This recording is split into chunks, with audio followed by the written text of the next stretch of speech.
세월은 가고 만약 윤석열 대통령이 지금 특검을 받아서 털지 않는다 하더라도 이 문제는 대통령이 바뀌더라도 정권 교체가 되더라도 반드시 험한 꼴을 당할 수 있는 길로 가고 있다. 저는 그렇게 봅니다. 험한 꼴이라는 건 이제 수사를 받고 재판을 받고 뭐 이런 과정을 그렇죠. 험하고, 예. 예. 임기가 끝나면은 공소시효가 없지 않습니까? 예. 그렇기 때문에 거기 결과에 따라서는 감옥도 갈 수 있고 이런 불행한 일이 있는데 사실 우리나라 헌정사의 전직 대통령들이 감옥 간 게 많지 않습니까? 전두환, 노태우, 이명박, 박근혜 이러한 불행이 계속돼서 되겠느냐. 그렇기 때문에 빨리 특검을 통해서 사실을 밝혀지고 왜 내가 그렇게 했다 하는 것은 대통령이 대국민 사과로 그 책임지는 모습을 보이는 것이 해결의 길이지 지금 덮는다고 해서 안 돼요. 자 보십시오. 김대중 대통령도 노무현 대통령 정권 재창출을 했지만은 노무현 대통령이 맨 먼저 하신 게 뭐예요? 대북송금 특검 아니에요? 그래서 저도 감옥에 가서 3년 살았어요. 그러나 사면해주고 복권해줘서 다시 정치를 재개해서 오늘까지 오고 있습니다만은 역대 보십시오. 그 대구에 가장 가까운 친구고 육사 동기고 대통령을 만들어준 전두환 대통령을 누가 백담사로 보냈습니까? 이 정치를 그렇게 낭만적으로 보면 안 돼요. 그리고 내가 지금 대통령 할 때는 모든 것이 가능할 것으로 보이지만은 역사는 국민은 진실은 덮여질 수 없다. 저는 그렇게 봐요. 윤석열 대통령은 본인이 그런 미래가 올 수 있다고 모르고 있는 겁니까? 지금은 그렇게 믿어지겠죠. 왜냐하면 당신이 대통령이기 때문에 당신 권력을 믿고 있기 때문에 그렇지만은 법조인이기 때문에 그것도 생각할 거예요. 그렇지만은 이 정도로 가지고는 그렇게 못할 것이다. 그 설마가 그런 거 아니에요. 전직 대통령을 했으면은 도덕적 기준이 훨씬 법률적 기준이 훨씬 더 가혹하게 강하게 적용된다는 것을 아셔야 돼요. 역사를 보면은 오늘이 보일 수 있지 않습니까? 보수 언론은 오랫동안 언론사 운영을 해보고 기자들도 많이 있으니까 결국 대통령이 퇴임 후에 어떤 일을 아까 말씀하셨듯이 험한 꼴 당할 수도 있다 생각할 텐데 그런데 이 문제 지적하지 않고 있습니다. 아주 부분적으로만 건드리고 있습니다. 그래도 보수 언론들이 그 정도라도 지적하고 칼럼이나 사설 등을 통해서 지적하는 것은 많이 변했다. 예. 결국 윤석열 대통령은 레임덕으로 가고 있다 하는 것을 입증한다고 봐요. 심지어 어떤 방송에서는 뭐 디얼백 뭐 이런 사진 이런 것을 보도하지 않음으로써 숨기려고 하지만은 국민이 더 알아요.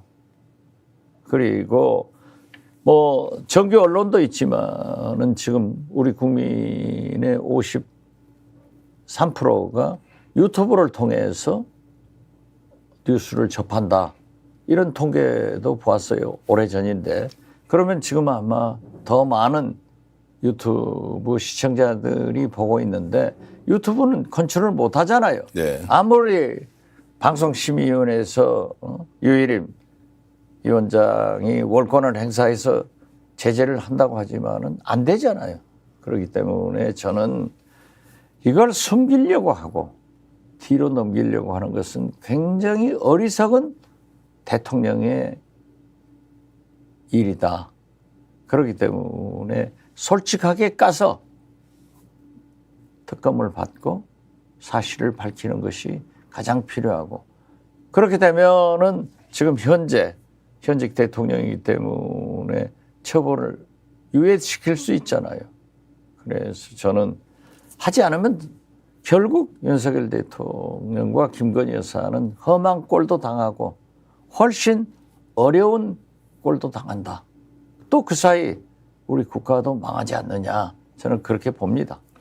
국가 말씀하셨는데 제가 대통령의 뭐 이런 언행 그리고 지금 특검법에 대한 대응 방식 이제 이런 게 근본적으로 국가에 대한 정부에 대한 국민 신뢰도를 너무나 많이 추락을 시키고 있다. 그렇습니다.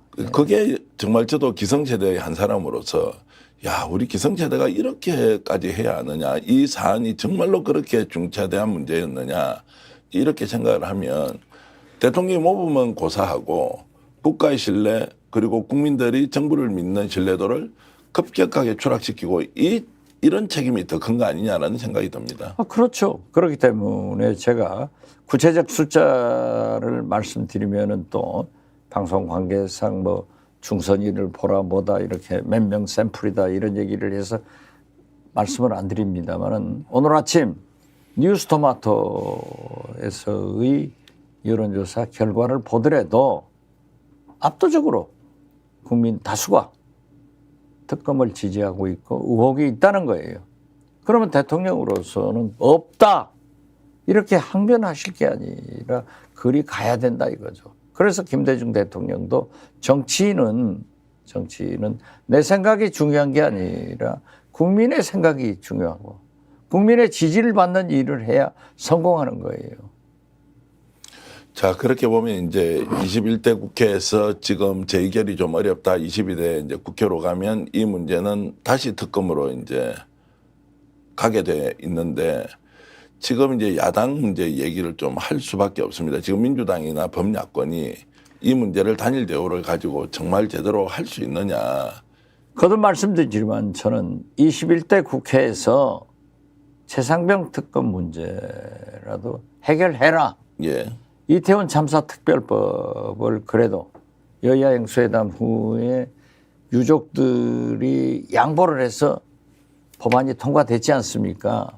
그러듯이 저는 국회에서 통과돼야지 이것을 미제로 22대로 넘기는 것은 21대 국회의원들이 국민을 위해서 잘 못하는 또 하나의 기록을 남길 것이다 라고 했고 지금 이제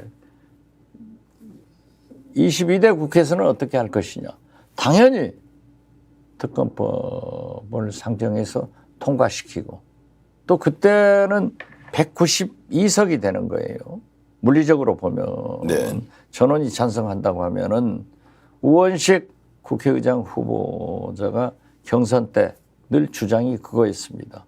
8석에 부족한 200석을 채우는 그런 협상력을 정치력을 발휘하겠다. 거기에 대해서 기대를 가지고 있고 그렇게 하기 위해서는 정치가 살아야 됩니다. 거듭 말씀드리지만은 박근혜 탄핵 때 제가 원내대표를 했는데 거기에 탄핵에 기여를 하신 분들이 전부 여당들이에요.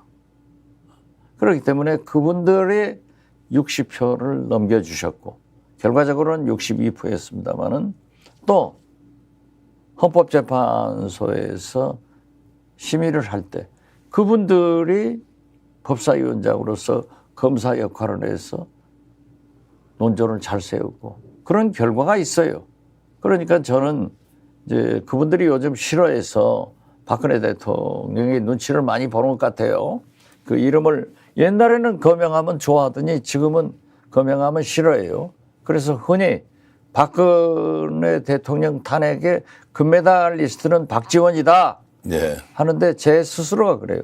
금메달리스트는 여당 원내대표였고 은메달리스트는 여당 법사위원장이었다. 구태한다면 저는 동메달리스트는 될 거다. 이렇게 생각을 하는 거예요. 그래서 결국 정치력을 발휘해서 우리 박찬대 원내대표나 또 삼권 분립 차원에서 국회가 이렇게 무시당하는 10번째 지금 거부권 행사 아니에요? 이런 것은 국회의장으로서 의장단이 권위를 위해서도 법정신을 위해서도 국민을 위해서도 해결할 문제다.